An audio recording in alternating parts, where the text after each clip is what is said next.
kasih, selamat siang kepada Bapak Zulkarnain selaku dosen pengampu mata kuliah manajemen aset serta teman-teman yang akan menonton nantinya video yang akan saya buat.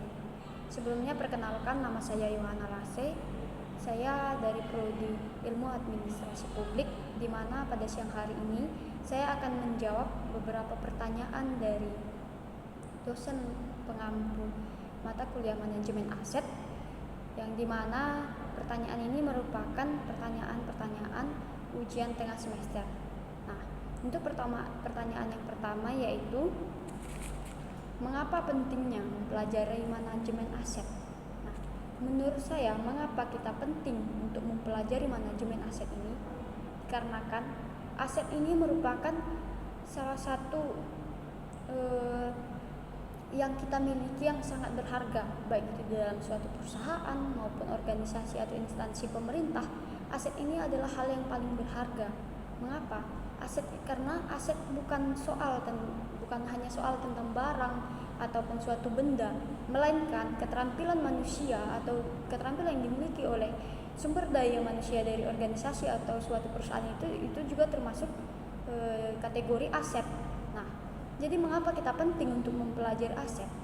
Agar yang pertama, kita mampu mengelola apa yang sudah ada pada kita atau apa yang sudah ada pada organisasi atau instansi tersebut yang berharga itu dapat kita kelola dengan baik, sehingga hasilnya itu tidak sia-sia.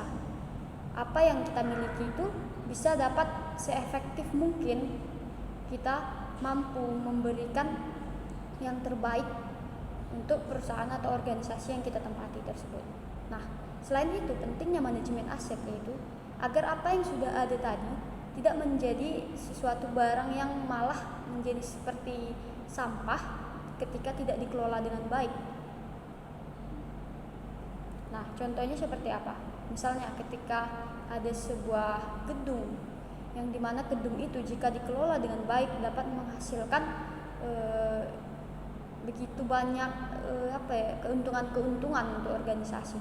Namun ketika aset tersebut, gedung tersebut tidak dikelola dengan baik, nah malah dia dapat menyebabkan hal yang sebaliknya, yaitu menjadi dampak yang buruk kepada organisasi tersebut, di mana nanti gedung tersebut bisa menjadi tercemar, yang seharusnya bisa dilakukan untuk hal-hal positif malah digunakan untuk hal-hal yang buruk atau dijadikan sebagai tempat yang tidak senonoh gitu. Itu soal yang kedua, yaitu realita di lapangan saat ini menunjukkan banyak kasus salah urus aset yang sebenarnya dimulai salah kelola. Kenapa terjadi demikian? Jelaskan. Nah, menurut pendapat saya, mengapa banyak kasus di lapangan salah urus aset, yang dimana di hal ini merupakan langkah yang terjadi dikarenakan adanya kesalahan pengelolaan aset. Menurut saya ini terjadi kenapa? Karena yang pertama, pengelolanya ini belum siap, belum memiliki kemampuan yang kompeten. Nah, sehingga mereka tidak mampu mengikuti aturan-aturan yang ada, kebijakan-kebijakan yang sudah ada, SOP-SOP yang seharusnya mereka laksanakan, namun mereka tidak mampu untuk melaksanakan itu. Dan yang kedua, ini bisa disebabkan oleh kebijakan yang tidak tepat. Kebijakan aset yang tidak tepat itu akan berpengaruh besar pada aset yang sudah ada. Nah, kemudian kenapa bisa salah kelola aset? Kurangnya pemantauan atau pengawasan yang seharusnya dilakukan minimal beberapa kali sebulan atau misalnya sesuai periode-periode yang sudah ditetapkan. Namun hal itu tidak dilaksanakan dengan benar-benar. Atau ada kong-kali-kong atau kesepakatan atau lobby-lobby yang dilakukan antara pengelola aset dengan pemantau atau yang seharusnya mengawasi. Nah, hal itulah yang menyebabkan banyak terjadi kasus-kasus di lapangan asetnya itu salah kelola, tidak terurus dengan benar dikarenakan hal tersebut. Nah, di samping itu juga hal ini dikarenakan sifat dari para pengelolanya itu yang menganggap hal-hal sepele. Contohnya seperti misalnya ada pemindahan lokasi aset, mereka tidak mau melaporkannya kepada divisi yang seharusnya mendata aset tersebut, perpindahan aset tersebut. Sehingga apa? Sehingga aset yang di tempat seharusnya asetnya sudah pindah ke lokasi C, kita masih menganggap aset kita ada di lokasi B, sehingga aset yang sudah berpindah tadi itu akan tidak terurus, atau bisa kita bahkan kehilangan aset kita tersebut atau disalahgunakan aset yang ada tadi. Nah, itu mungkin jawaban singkat dari saya. Untuk pertanyaan yang ketiga, yaitu terdapat 6 azas dalam manajemen aset. Menurut saya, manakah azas yang terpenting dari 6 azas tersebut? Kemudian berikan penjelasan dan alasannya.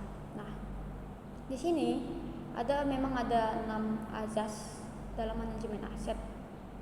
Nah, menurut saya yang terpenting, walaupun sebenarnya semua azas ini satu kesatuan, sehingga sifatnya itu memang penting semua, tidak ada yang tidak penting dari azas ini.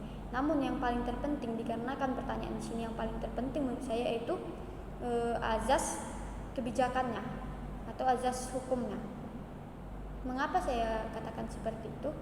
Dikarenakan ketika kita akan berbuat sesuatu namun pijakan kaki kita tidak benar atau tidak terarah atau tidak matang, maka kita akan terpeleset. Nah, jadi menurut saya azas yang paling penting dalam manajemen aset itu yang pertama adalah kebijakannya atau aturan yang dibuat oleh pihak-pihak yang berkewajiban untuk membuat kebijakan tersebut. Itulah yang paling penting, karena itulah dasar kita untuk melakukan segala sesuatunya, termasuk nanti bagaimana kita bisa membuat suatu praktek akuntabilitas dan lain-lain azas yang lain-lainnya didasarkan pada aturan atau kebijakan yang sudah ditetapkan. Mungkin sekian video dari saya, jawaban-jawaban yang dapat saya berikan. Selamat siang dan terima kasih.